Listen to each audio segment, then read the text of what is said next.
Hi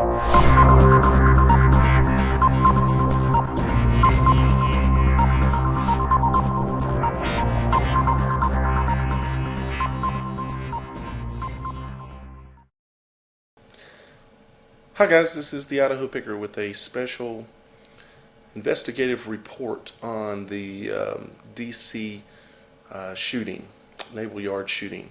I'm going to take a look and show you some anomalies and throughout the video, along with looking at other images of the DC shooting and the shooter and some anomalies that I see around it. However, I'm going to leave it up to y'all guys as to what you think.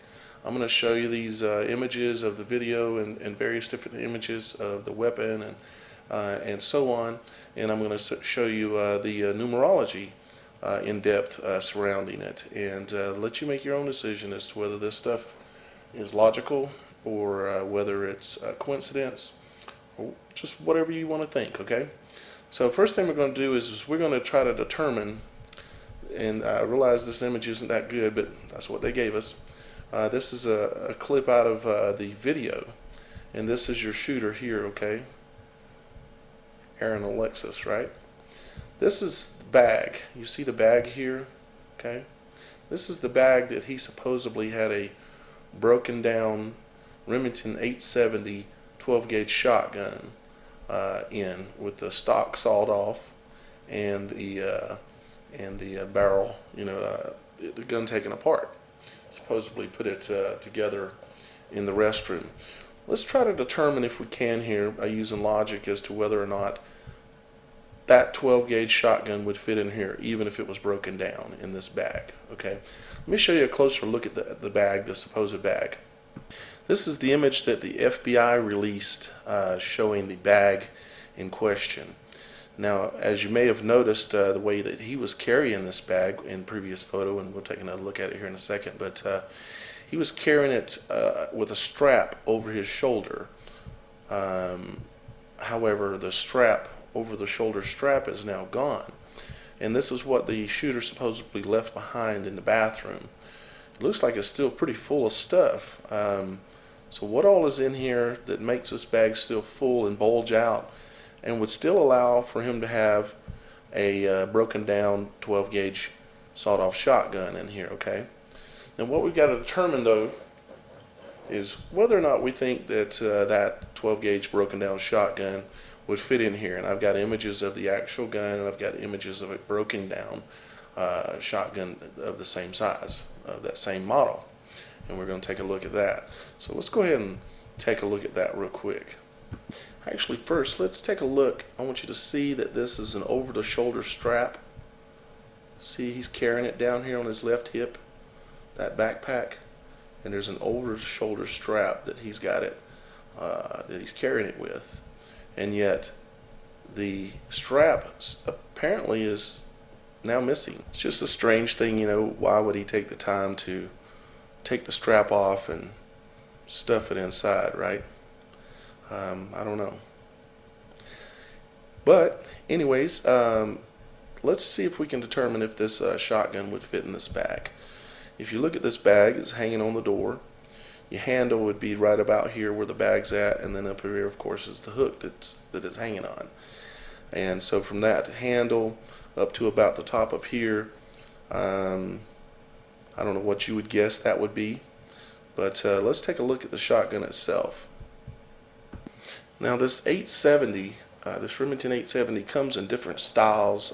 Your long form shotgun that you would take out and go bird hunting or deer hunting, that kind of thing. And it also comes in assault styles and such. Supposedly this is one of the long styles, and he cut the barrel off and cut the stock off, as you can see here. Okay. Now, what you have to do is try to figure out, okay, if this gun breaks down, what are the longest pieces that are left? Let me show you how this gun breaks down. Okay, here is the actual 870 broken down, and you can see that the barrel here, of course, okay, and the various other pieces. This piece here, of course, goes on here, which is the the lever action, I guess you'd say, the pump action. And you can, well, you could assume it's cut off here, okay? All this comes off, but this piece here does not come off very easily. You have to take the trigger mechanism and all this apart. The rest of this comes apart pretty easy, okay? But all this does not come apart. This piece here, I mean, it would have to be a complete disassemble to get this piece here to come out.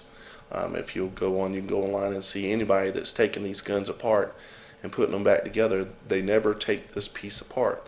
And the reason is, according to the owner's manual, is that you have to disassemble all the trigger mechanism as well. Okay, now we're going to look at this a couple of different ways to try to determine if this shotgun broken down could logically fit into the backsack, right? Now, if you notice here, and there's a reason why I've got this forearm pointed out, okay, and I'm going to go in and explain that to you. Your average man's forearm is 12 inches long, okay? Now this guy, he's a little bit taller, so he may be a 13-inch kind of guy so far as the length of his forearm here. Let me show you. Okay, here's a online calculator for calculating the average forearm size of a man or a woman. I've got plugged in here 12 inches, okay? And as you can see, that's 53% of men in the nation. And that's about average is 12 inches long, the forearm, okay? Does that make sense to you? Okay, so about average 12 inches. So from his elbow, the back side of his elbow here, across to his fist where he's holding the strap that comes across his shoulder, the strap's going through his fist here, okay? His forearm, from right at his wrist to the back of his elbow, would be, I would say, the average is 12. Let's say his is 13 inches, okay? 13 inches from here to here. The bag, as you can see, because the strap goes behind his arm, is actually not all the way to the back part of his elbow. So it comes from his from up front where his hand is at to not quite to his elbow. So again, approximately about 12 to 13 inches. So again, if we look at this FBI released photograph with a 2-foot measuring stick laying beside it, which doesn't go all the way to both ends, but if you can bear with me here and use a little bit of imagination, if we took this stick and slid it this way till it was equal within the end of the barrel and the end of the gun here to about right here, as you can see the distance right here, okay? So then that would move our distance over here to about right here, basically right with the trigger. So we'd be about a 2-foot long weapon from the trigger to the end of the barrel down that way, okay? Now, we know that the barrel comes into the weapon to about this point, okay? It slides in and out to about this point, okay? So we've got, then we got to calculate from here to here, which is not that hard to do because we've got a ruler right here, here to here, okay? That's about, let's see here, 1, 2, 3, 4, 5, about 5 inches, okay? So we're talking about 5 inches off of 24 inches. So we've got about 19 inches worth of barrel here, basically, is what, based on the fact that he sawed it off and stuff. So we got about 19 inches to about here. So we've got a bag that someone is holding under their arm that is about 13 inches across, 14 inches across, whatever it is. But does a 19-inch barrel fit in there? Not to mention, this part here does not unassemble very easily. You have to take the whole trigger mechanism out to get this part here out, okay? You can get the internals that are in here, the spring and everything out of here, and you can get the action that sits back in here out of here, but you cannot get this tube that holds the shells in here out of here without taking this apart. So let's look at this again. So we know we've got at least a 19-inch span. We also know that his forearm is probably about 13 inches. We also can see that the bag does not come all the way back to the back of his elbow. The swing is behind the elbow and comes down, so the bag is not all the way back here. So we've got probably about a bag that is about probably about 13 inches across, maybe 14 at the most. And we've got a 19-inch barrel.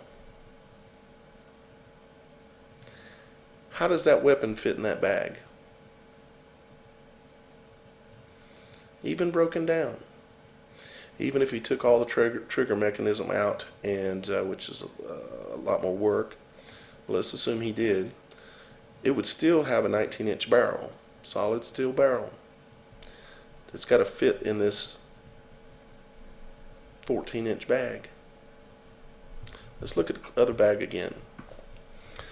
So here we have it, the so-claimed bag with the strap missing, and a 19-inch barrel has to fit in here, along with all the rest of the junk that's in here, because it's packed full, it looks like.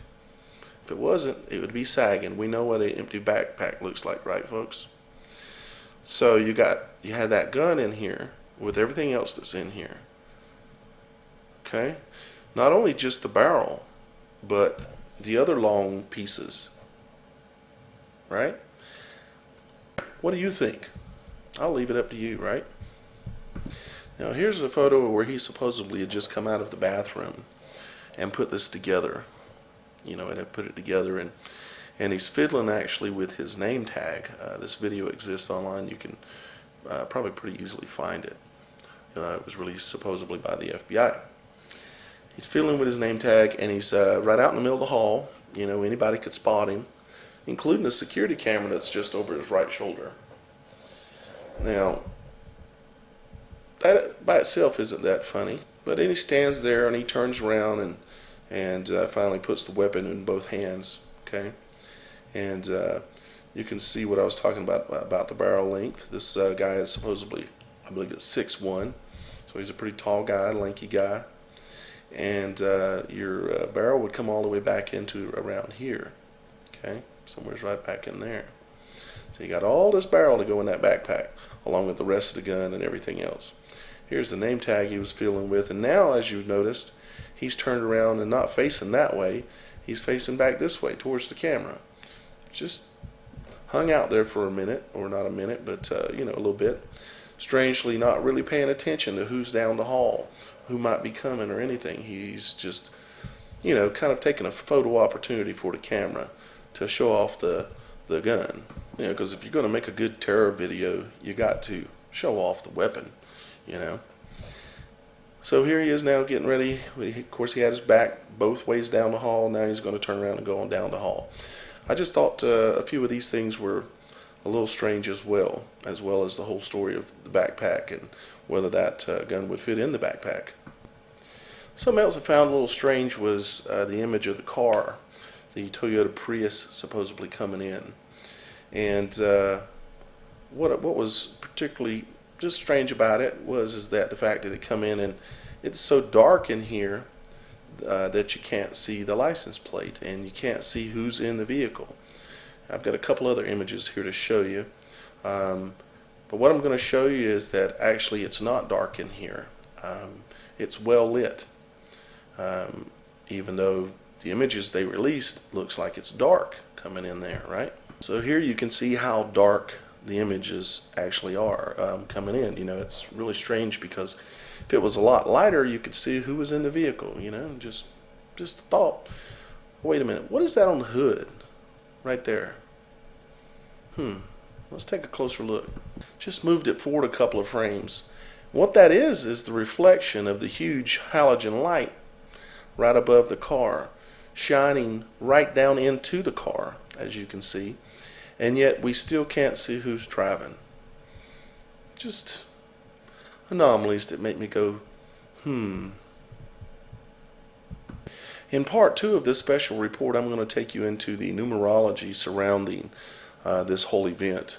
everything from all the choice of numbers and dates, and even down to Mr. Aaron Alexis's name and what the numerology means, and how do the numbers work out? Are we continuing to see a repeated thing of where we see 7s and 11s over and over? See part 2.